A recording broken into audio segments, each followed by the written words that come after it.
वाले हैं आपके डीएवी के क्लास 7 के इंग्लिश लिटरेचर के पहले चैप्टर के बारे में। इसका टाइटल है मंकी ट्रबल। ये पूरी कहानी एक फीमेल बंदर यानी बंदरिया के बारे में है और इसके राइटर हैं रस्किन बॉन्ड। इनकी वैसे तो आपने बहुत सारी कहानियाँ पढ़ी होंगी, पर ये एक बहुत ही मज़ेदार कहानी है, तो इसे ज़रा ध्यान से आप लोग सुनिएगा। मैं पहले इसके मेन कैरेक्टर के बारे में बता देती हूँ। तो पहले हैं हमारे टुट्टू, यानी यहाँ जो बंदर हैं जिनके बारे में ये पूरी कहानी है, उन्हीं का नाम है टुट्टू। दूसरे हैं रस्किन बॉन्ड जो इस पूरी स्टोरी को नरेट कर रहे हैं। फिर है थर्ड पे हमारे ग्रैंडफादर, फोर्थ हमारी ग्रैंड मदर और फिफ्थ रस्किन बॉन्ड की आंट। तो चलिए इसे शुरू करते हैं। रस्किन बॉन्ड के ग्रैंडफादर टुट्टू को एक स्ट्रीट एंटरटेनर यानी मदारी से खरीद के लाते हैं 10 रुपए में। उस मदारी के पास 3 बंदर थे, जिनमें टुट्टू सबसे छोटा था और सबसे शैतान भी। टुट्टू हर वक्त एक चेन से बंधी हुई रहती है और ग्रैंडफादर को ये देखकर बिल्कुल भी अच्छा नहीं लगता था, तो उन्होंने डिसाइड किया कि वो इसे खरीदकर अपने घर ले जाएंगे। ग्रैंडफादर की एक कमजोरी थी कि वो हमेशा अनयूजुअल पेट्स को अपना पालतू जानवर बनाते थे। अब ये अनयूजुअल पेट्स क्या क्या हैं, इनके बारे में हम लोग आगे देखेंगे। और इसी आदत को रस्किन बॉन्ड हमेशा इनकरेज करते थे।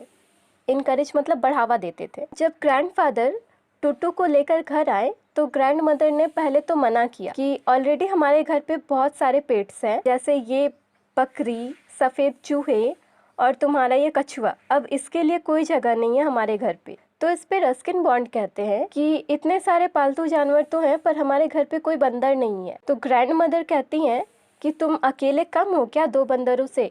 मैं इस घर में बस तुम्हारे जैसे एक ही बंदर को झेल सकती हूँ। इस पर ग्रैंडफादर एकदम एक्टिवली बोले, जैसे मानो उन्हें कोई आइडिया मिल गया हो। वो उनसे कहते हैं कि ये तो मेल है ना, मैं तो इस फीमेल बंदर को लेके आया हूँ, इसे तो रख सकते हैं। ये सुनकर ग्रैंड मदर ने उन्हें परमिशन दे दी, क्योंकि उन्हें लगता था कि लड़कियाँ लड़कों से कम शैतान होती हैं। लेकिन उन्हें ये नहीं पता था कि टुटू उन्हें आगे गलत प्रूव करने वाली है, क्योंकि वो बहुत शैतान थी। टुटू एक बहुत ही खूबसूरत मंकी थी। अब यहाँ पे टुटू के स्ट्रक्चर के बारे में बात किया जा रहा है। उसकी आंखें बहुत ही चमकीली थी, आईब्रोज बहुत ही डीप थे और उसके दांत वो तो इतने सफ़ेद मानो मोतियों जैसे चमक रहे हो, और जब वो हंसती थी तो सामने वालों तो डर ही जाए। अब बात हो रही है आंट रूबी की, जो रस्किन बॉन्ड की आंट रहती हैं। उन्हें तो ऑलरेडी बहुत डर लगता था ग्रैंडफादर के पेट जो एक पाइथन थे, और वो लखनऊ वाले घर में उनको रखते थे। लेकिन ये यहाँ पे देहरादून में उनके ग्रैंडफादर के घर में इतने सारे जानवरों के बीच में आंट को एडजस्ट करना ही पड़ता था। एक दिन अचानक आंट रूबी ने सबको सरप्राइज दे दिया। क्या सरप्राइज था वो? उन्होंने ये अनाउंसमेंट कर दिया कि वो एंगेजमेंट करने वाली हैं। बाकी लोगों को हमेशा ये लगता था कि आंट रूबी कभी भी शादी नहीं करेंगी, क्योंकि वो हमेशा ये बात कहती रहती थी। लेकिन लगता है अब उन्हें अपने लाइफ में एक सच्चा पार्टनर मिल गया है, जिनका नाम है रॉकी फर्नांडिस। वो एक स्कूल टीचर हैं गोवा में। अब रॉकी के बारे में यहाँ पे बात किया जा रहा है। रॉकी काफ़ी लंबे चौड़े और अच्छे नेचर के इंसान थे। वो अक्सर उनके घर पे आया करते थे और रस्किन के लिए चॉकलेट, कैस्यू नट्स, ये सारी चीज़ें लाया करते थे। रस्किन को तो ये लगता था कि उनके पास अनलिमिटेड सप्लाई है चॉकलेट्स की, इसीलिए तो वो जब भी आते हैं तो उसके लिए लेके आ जाते। और रॉकी कभी कभी उन्हें गाने भी सिखा दिया करते थे। अब ये तो स्वाभाविक बात थी कि जो इंसान किसी के लिए चॉकलेट वगैरह लेकर के अक्सर आए, वो तो उसे अप्रूवल देगा ही। तो रस्किन के तरफ से तो रॉकी के लिए हाँ थी। आंट रूबी ने अपने लिए इतना अच्छा लड़का ढूंढा था, इससे रस्किन के मन में उनके लिए इज्जत और ज़्यादा बढ़ गई थी। एक दिन रस्किन ने उन दोनों को ऐसे ही चलते चलते बात करते हुए सुन लिया था कि वे दोनों बाजार जाने वाले अपने एंगेजमेंट रिंग खरीदने के लिए। तो रस्किन ने डिसाइड किया कि वो भी उनके साथ जाएगा। पर आंट रूबी ने पहले ही रस्किन को ये क्लियर कर दिया था कि वो उसे अपने आसपास नहीं चाहती हैं। तो रस्किन ने डिसाइड किया कि वो उनके साथ तो जाएगा ही, भले वो थोड़ी दूरी उनके साथ मेंटेन करके रखेगा, ताकि वे दोनों रस्किन को नोटिस न कर पाए। अब टूटू भी कम होशियार नहीं थी, उसे भी इस बात का पता चल गया था कि घर में कुछ तो चल रहा है। पर रस्किन ने भी टूटू को अपने साथ आने को अलाउ नहीं किया था। और इसलिए टूटू ने भी ये डिसाइड किया कि वो रस्किन को छुपते छुपाते फॉलो करेगी ताकि रस्किन टूटू को नोटिस न कर पाए। बाजार में काफ़ी ज़्यादा भीड़। रस्किन उन दोनों के काफ़ी करीब भी था, लेकिन तब भी वो दोनों उसे नोटिस नहीं कर पाए। वो एक जगह पे खड़े होकर ये वेट कर रहा था कि कब तक वे दोनों किसी ज्वेलरी शॉप में नहीं जाते, वो बस धीरे धीरे उनके पीछे चलेगा। लेकिन तभी अचानक आंट रूबी और रॉकी ने रस्किन को देख लिया। आंट रूबी रस्किन को देख के काफ़ी खुश नहीं हुई, उन्हें अच्छा नहीं लगा, लेकिन रॉकी ने रस्किन को हाई करके बुला लिया अपने पास कि आओ और हमें ज्वाइन करो, अपनी आंटी को रिंग चूज करने में हेल्प करो। अब रस्किन बॉन्ड तो उस समय 9-10 साल के थे। बच्चों को क्या इसमें इंटरेस्ट कि कैसा रिंग खरीदना है नहीं खरीदना है, उसे ये टोटली पैसे की बर्बादी लग रही थी। लेकिन रस्किन ने ये बात उनसे कही नहीं, क्योंकि आंट रूबी पहले ही उसे गुस्से भरे नज़र से देख चुकी थी।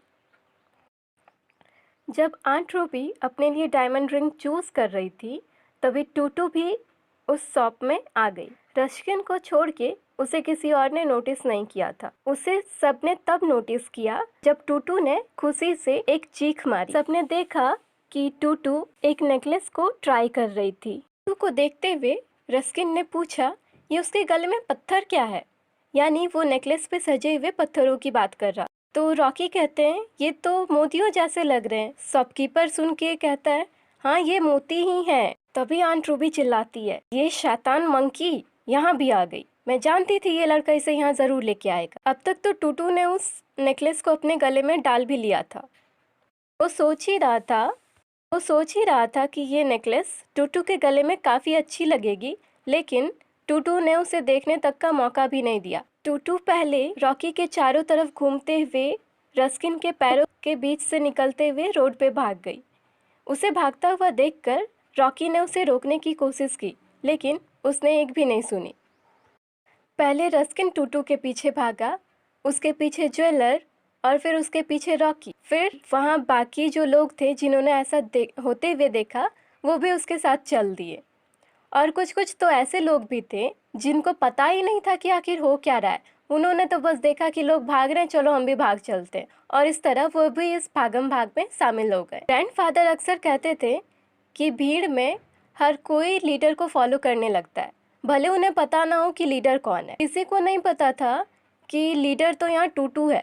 बस सारे लोग एक दूसरे को देख के भागे जा रहे। टूटू बाकी भीड़ से आगे निकलने के लिए कूद कर एक स्कूटर के पीछे जाके बैठ गई। इस अचानक हुई घटना से वो स्कूटर वाला खुद को संभाल नहीं पाया और पास ही में एक फ्रूट स्टॉल के पास जा गिरा। टूटू ने बड़े आराम से वहाँ से एक बनाना उठाया, उसे छीला और वहाँ से खा के फिर वहाँ से निकल पड़ी। वहाँ से निकलने के बाद वो एक धोबी के गधे पे जा बैठी। टूटू अचानक जिस तरह से जाकर गधे पे बैठी थी, उससे गधा काफ़ी डर गया और अपने ऊपर लदे सारे कपड़ों को वहीं गिराता हुआ वहाँ से भाग पड़ा।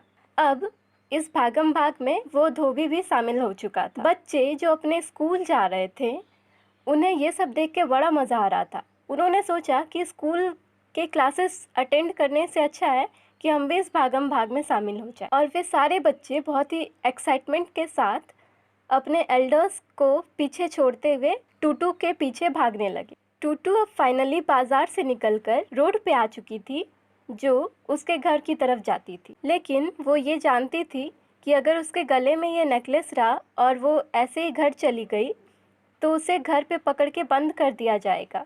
इतना सोचते ही उसने अपने गले से वो नेकलेस उतारा और उसे उस सड़क से बहती हुई एक कैनाल, मतलब छोटा सा नाला जैसा, उसमें उस नेकलेस को डाल दिया। ये देखते ही वो ज्वेलर जोर से चिल्लाता है, मेरा नेकलेस! और फिर वो भी कैनाल में कूद जाता है। उसके पीछे रॉकी भी कूद जाता है और फिर पीछे पीछे रस्किन भी, और बाकी कुछ लोग भी थे जो उनके पीछे उस कैनाल में कूद जाता है। ऐसा लग रहा था मानो कोई खजाना गड़ा हुआ और सारे लोग वहाँ से निकालने जा रहे हैं। कुछ 20 मिनट के बाद वहाँ ढूंढने के बाद रॉकी चिल्लाता है, मैंने इसे ढूंढ लिया। और जैसा आप लोग पिक्चर में देख सकते हैं कि वो पूरी तरह मिट्टी से भरा हुआ था। बाकी लोग भी मिट्टी और उस कैनाल में उगी हुई छोटे छोटे हर्ब से भरे हुए थे। उनके कपड़ों पे सारी चीज़ें लग गई थी। उस नेकलेस को रॉकी ने शॉपकीपर को दे दिया और फिर फाइनली रिंग खरीदी और एंगेजमेंट का दिन आ गया। फिर फाइनली शादी भी हो गई और शादी के कुछ दिन के बाद रस्किन ने टूटू को किचन में ग्रैंड मदर की हेल्प करते हुए देखा, जो कि किचन में वेडिंग केक बना रही थी। टूटू अक्सर ग्रैंड मदर की हेल्प कर दिया करती थी, लेकिन इस बार उसने देखा कि टूटू उस बैटर में कुछ हर्ब्स लाइक धनिया पत्ता ऐसी चीज़ें मिला रही थी, कुछ मसाले मिला रही थी और उनमें तरह तरह के जितने भी आसपास में मसाले के डब्बे पड़े हुए थे सब निकाल के उसने उसमें डाल दिया। रस्किन को ये तो नहीं पता था कि फाइनली उस केक का टेस्ट कैसा आएगा।